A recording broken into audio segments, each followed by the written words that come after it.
நண்பர்கள் அனைவருக்கும் வணக்கம். இன்னைக்கு நம்ம அந்த வீடியோல தமிழக பட்ஜெட் 2025-26 பல முக்கிய புதிய அறிவிப்புகள் வெளியாகி உள்ளன. சோ அது என்னென்ன அறிவிப்புகள் அப்படின்றத இப்ப நம்ம பார்த்திடலாம். 2000 தற்சார்பு தொழிலாளர்களுக்கு மின்சார இருசக்கர வாகனம் வாங்க தலா 20,000 மானியம் வழங்கப்படும் என்று அமைச்சர் தங்கம் தென்னரசு அவர்கள் அறிவித்துள்ளார். மேலும் 10 லட்சம் சிறு குறு தொழில் நிறுவனங்களுக்கு 2.5 லட்சம் கோடி கடனுதவி வழங்கப்படும் எனவும், கலைஞர் கைவினை திட்டத்தில் 19,000 கைவினை கலைஞர்கள் பயன்பெறும் வகையில் 74 கோடி ரூபாய் மானிய நிதி ஒதுக்கீடு செய்யப்பட்டிருப்பதாகவும் தெரிவித்துள்ளார். சோ பாத்தீங்கன்னா தமிழக அரசு 2025-26 நிதியாண்டுக்கான பட்ஜெட்ல பல முக்கியமான அறிவிப்புகளை வெளியிட்டிருக்காங்க. அந்த வகையில பாக்குறப்போ இலவச வீட்டுமனை பட்டாக்கள் வழங்கப்படும் சொல்லியிருக்காங்க.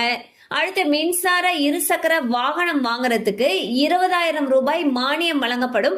அது மட்டும் இல்லாம கைவினை கலைஞர்கள் சிறு குறு தொழில் செய்யக்கூடிய நிறுவனங்களுக்கு மானியம் வழங்கப்படும் சொல்லியிருக்காங்க. அடுத்து பாத்தீங்கன்னா அரசு ஊழியர்கள், ஆசிரியர்கள் இவர்களுக்கெல்லாம் பல சலுகைகளை அறிவிச்சிருக்காங்க. கண்டிப்பா இந்த அப்டேட் உங்களுக்கு பயனுள்ளதா இருந்திருக்கும் நம்புறோம். மேலும் இது போல அப்டேட்ஸ் உங்களை உடனே ரீச் ஆகணும்னு நினைச்சீங்கன்னா நம்ம சேனலோட தொடர்ந்து இணைந்திருங்கள்.